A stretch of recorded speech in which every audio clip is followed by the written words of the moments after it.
দেশ ও দেশের বাহিরের সকল বন্ধুদেরকে আমার সালাম, আসসালামু আলাইকুম। প্রতিদিনের মতো আজও আমি চলে এসেছি আমার টিম নিয়ে শ্যামবাজার। আজ আপনাদের দেখাবো পাইকারি বাজারে কত করে বিক্রয় হয় মালামাল। আপনারা দেখতে পাচ্ছেন পেঁয়াজ। আমরা একটি দোকানে ঢুকেছি, দোকানে প্রচুর পরিমাণে পেঁয়াজ রয়েছে। আমরা আজ দেখাবো পেঁয়াজের দাম কত, আজকের বাজারে কত করে পেঁয়াজ বিক্রয় করা হচ্ছে। আপনারা দেখতে পাচ্ছেন লোকেরা কাজ করছে, ব্যাপারীরা এসে 10 বস্তা 20 বস্তা 50 বস্তা এরকম করে ট্রাকে করে নিয়ে যাচ্ছে। আপনারা জানেন শ্যামবাজার বাংলাদেশের সবচেয়ে বড় বাজার।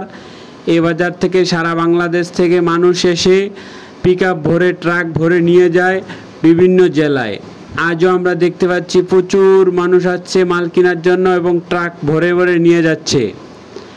আপনারা দেখতে পাচ্ছেন দেশি পেঁয়াজ কাটা হইতেছে। পরিমাপ করাকে ব্যাপার আড়তে কাটা বলে। এই কাটা হইতেছে দেশি পেঁয়াজ। এই পেঁয়াজগুলো আজকে বিক্রয় হচ্ছে, পেঁয়াজগুলো আজকে বিক্রয় হচ্ছে 49 টাকা করে।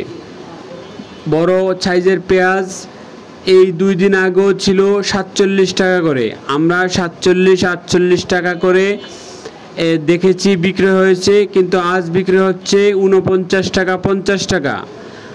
49 টাকা 50 টাকা বিক্রয় হচ্ছে।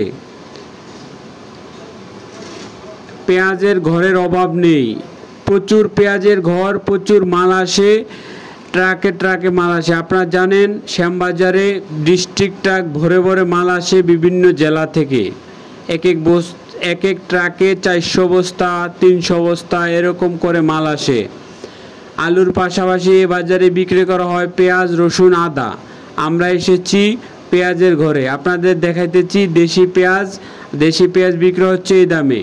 শ্যামবাজার এখন বর্তমানে পাবনার পেঁয়াজের দাম সবচেয়ে বেশি। এই পেঁয়াজ যদি 49 টাকা থাকে, সেই পেঁয়াজ থাকে 51 টাকা 52 টাকা। মান খুব ভালো।